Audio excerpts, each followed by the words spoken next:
I had this Pro Football Focus here, best available free agents. And the thing that jumped out to me the most, and this is Pro Football Focus, they have Jayron Kearse 30th as the best player still available. So maybe it's not late for the Cowboys. You know, maybe he is going to get taken care of, and for some weird reason, the rest of the league agrees because nobody's jumping for him. Do we overvalue what he did? Why is he not resonating stronger in the free agent market? It's a blessing. Yeah. I'm not complaining because they're going to be able to get him for a really good value. Yeah, John Owning and I got in a discussion on Twitter today about it. You know, and I like the guy. I like Ryan myself, but and I understand everybody. With Kearse, he came in here and did some things that people didn't believe he could do. The cover.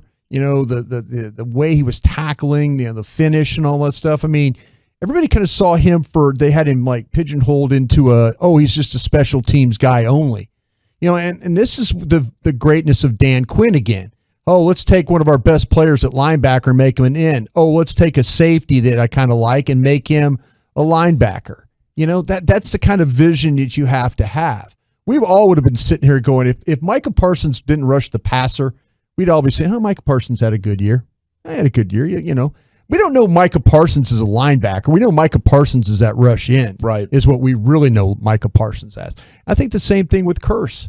If Kearse wasn't a starter in week 1, but he started after that. They got him slotted as just a special teams guy. They kind of found it. And maybe people are looking at him like, well, there's things that Kearse can do, but does it really fit into what we're trying to do? Well, Pro Football Focus writes Kearse is at his best using his size and length to cover tight ends one-on-one as the answer to how the position is developed in recent years. I mean, just that opening sentence, you're like, why wouldn't people be jumping all over this? You're right. Gosh, dude. The numbers that he had against some of the best tight ends this year, he shut them down for the Cowboys in big games. And Eric, I mean, I know a big point that we've talked about is the fact that he wore the green dot. He called your defense. Maybe they think they can find somebody else to do that, but you'd like to believe that that's a player that is of an importance that you'd want to bring back. I find it interesting that the Cowboys didn't try and because when I know on DallasCowboys.com, they do a great job with these lists, so they get your clicks and stuff like that. And it was one of those slideshow things, and I got trapped in it. So I'm going through all 21 of the free agents, and he was the second most important guy to sign. Mm-hmm. That was the second most important. That's from DallasCowboys.com. Hellman, Nick Eatman. I'd put him third, but second's respectable. But that's what I'm saying. That's what I'm saying. I mean, their own website is saying he's a valuable piece of what's going on. And, it's like, can't get it done right now. No, maybe we're going to get it done here sometime.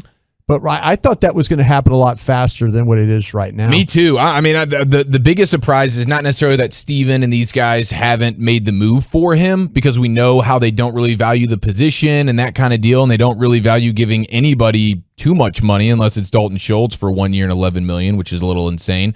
But I'm surprised that other teams haven't been interested in going after him. And so that's what I'm trying to figure out is like, what is it? Is it, hey, I don't know if we're going to use him the same way Dan Quinn was able to use him and get the most out of him, or I'm scared that it's just kind of a 1 year flash in the pan, really nice season for him, and the rest of his career is basically, nothing other than the special team stuff, as you talked about. But a guy with like tight end eraser abilities, hey, go take out Darren Waller for a little while. Tackler, sure tackler. Yeah, one of the most sure tacklers in the entire league, and just the versatility that he brings. I don't know, man. It seems like a no-brainer re-sign, but it is a little bit alarming that there's no other team that's jumping out to get him. I will say that. I wonder how tough it is to figure out like what is the right price for a guy like that who's coming Maybe he's asking for a lot. Maybe. Yeah. He's a guy who's made pretty much the veteran minimum, played for $1 million last year. So the Cowboys thinking like, all right, well, we'll pay you double that.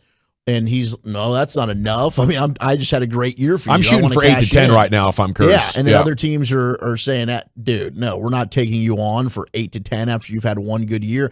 I wonder if that's the issue. Is, Jayron Kearse and his team are asking for X amount, and the rest of the league's thinking, I don't know that you're really quite there yet. And the Cowboys are probably waiting back, thinking, we're going to end up getting you at our number. And maybe it works out for them.